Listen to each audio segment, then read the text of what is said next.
ఆ ఒక్కడి కళ్ళల్లో ఆనందం 20,000 మంది పేద విద్యార్థులకి ఆనందాన్ని ఇచ్చింది. అతనే నిర్మల్ జిల్లాలోని ఓ మారుమూల గ్రామానికి చెందిన 11 ఏళ్ల పిల్లాడు రామ్ చరణ్.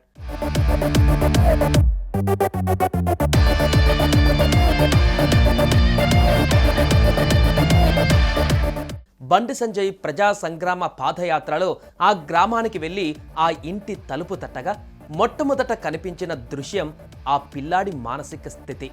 అందరూ అతడిని పిచ్చోడిగా చూస్తే బండి సంజయ్ మాత్రం అతను పిచ్చోడు కాదు, సైకిల్పై స్కూలుకు వెళ్లాలనే కోరిక తీరక పిచ్చివాడిగా మారాడని అర్థం చేసుకున్నారు. నేరుగా షాప్కు తీసుకువెళ్లి సైకిల్ని కొనిచ్చిన బండి సంజయ్ని ఆ పిల్లవాడు అమ్మలా పెనవేసుకొని ముద్దు పెడుతూ చిరునవ్వు చిందించాడు.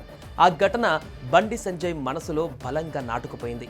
దాని ఫలితమే రెండవసారి ఎంపీగా గెలిచిన వెంటనే కరీంనగర్ పార్లమెంటు నియోజకవర్గ పరిధిలో సైకిళ్ల పంపిణీకి శ్రీకారం చుట్టారు. వాస్తవానికి బండి సంజయ్ కూడా సామాన్య కుటుంబం నుంచి వచ్చిన వ్యక్తే.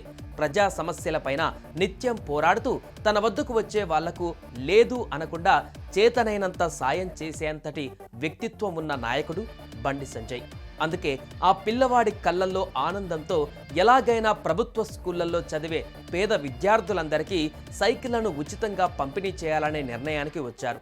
రెండవసారి ఎంపీ కావడం, కేంద్ర హోంశాఖ సహాయ మంత్రిగా బాధ్యతలు చేపట్టడంతో తన వద్దకు వచ్చే పలు సంస్థలు, పారిశ్రామికవేత్తల సహకారంతో సేకరించిన కార్పొరేట్ సోషల్ రెస్పాన్స్ లిబిటీ ఫండ్స్తో మోదీ గిఫ్ట్ పేరుతో 20,000కు పైగా సైకిళ్లను కొనిచ్చి తన పార్లమెంటు నియోజకవర్గ పరిధిలోని ప్రతి ప్రభుత్వ పాఠశాల, శిశుమందిర్ స్కూళ్లలో 10వ తరగతి చదివే విద్యార్థులందరికీ ఉచితంగా సైకిళ్లను పంపిణీ చేసే కార్యక్రమానికి శ్రీకారం చుట్టారు.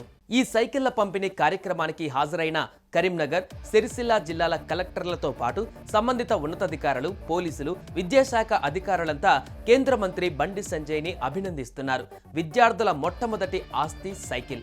అట్లాంటి ఆస్తిని అందజేస్తున్న బండి సంజయ్ను విద్యార్థులు ఎన్నడూ మర్చిపోలేరు అని కరీంనగర్ జిల్లా కలెక్టర్ పమేలా సత్పతి అన్నారు. మీ మొట్టమొదటి ఆస్తిని మీకు మీ బండి సంజయ్ అన్న మీకు అందిస్తున్నాడు. మొట్టమొదటి ఆస్తి.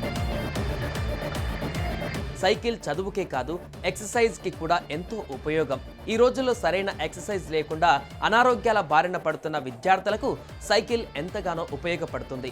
ఈ విషయంలో కేంద్ర మంత్రి చేస్తున్న కృషి అభినందనీయం అని కరీంనగర్ పోలీస్ కమిషనర్ గౌస్ ఆలం అనడం చూస్తే సైకిళ్ల పంపిణీ ఎంతటి చక్కటి ఫలితాలను ఇస్తుందో అర్థం చేసుకోవచ్చు.